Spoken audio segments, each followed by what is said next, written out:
સુરત ગ્રામ્ય પોલીસ માટે શુક્રવારનો દિવસ ખૂબ જ શોકમય હતો, કારણ કે સુરત ગ્રામ્યમાં છેલ્લા 20 વર્ષથી પોલીસ કર્મચારી ખાતે ફરજ બજાવતા ભરતભાઈ દેસાઈ કે જે હેડ કોન્સ્ટેબલ હોય તેમનું માર્ગ અકસ્માતે મોત થવાની ઘટના બની હતી। ત્યારે શું છે આખી ઘટના તે બાબતે વિગતવાર વાત કરવી છે। વૈષ્ણવજન તો તેને કહીએ જે પીડ પરાઈ જાનાને રે।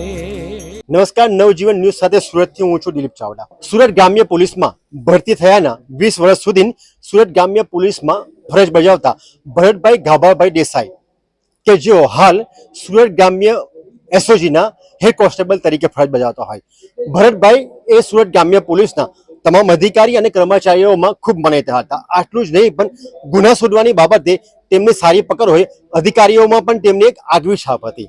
ત્યારે ગત રોજ ભરતભાઈ અમદાવાદ ખાતે એક ગુનાના કામે તપાસમાં ગયા હોય અને પરત આવતી વખતે જ એક્સપ્રેસ હાઈવે પર તેમની કારનું બસ સાથે ગમખાર અકસ્માત થયો હતો। અકસ્માત એટલો ગંભીર હતો કે કાર બસના પાછળના ભાગથી લગભગ અંદર સુધી ચાલી ગઈ હોય અને અકસ્માત થતાની સાથે જ ભરતભાઈને ગંભીર ઇજાઓ થતા તેમનું ઘટના સ્થળે મોત થવાની સુરત ગ્રામ્ય પોલીસને ખબર પડતાની સાથે જ અધિકારીઓ અને તેમની સાથે ફરજ બજાવતા પોલીસ કર્મીઓ તાત્કાલિક અસરથી ઘટના સ્થળે દોડી ગયા હતા। ઘટના સ્થળે પહોંચીને તેમને ભરતભાઈના મૃતદેહને બહાર લાવી પોસ્ટમોર્ટમ ખાતે લઈ જવા સાથે જ તેમની અંતિમ વિધિ માટે ગાંધીનગર નજીકના તેમના વતન મૃતદેહને લઈ જવાયો હતો, જ્યાં આજ રોજ સવારે તેમના માન અને સન્માન સાથે પોલીસ વિભાગે તેમના અંતિમ સંસ્કાર કર્યા હતા।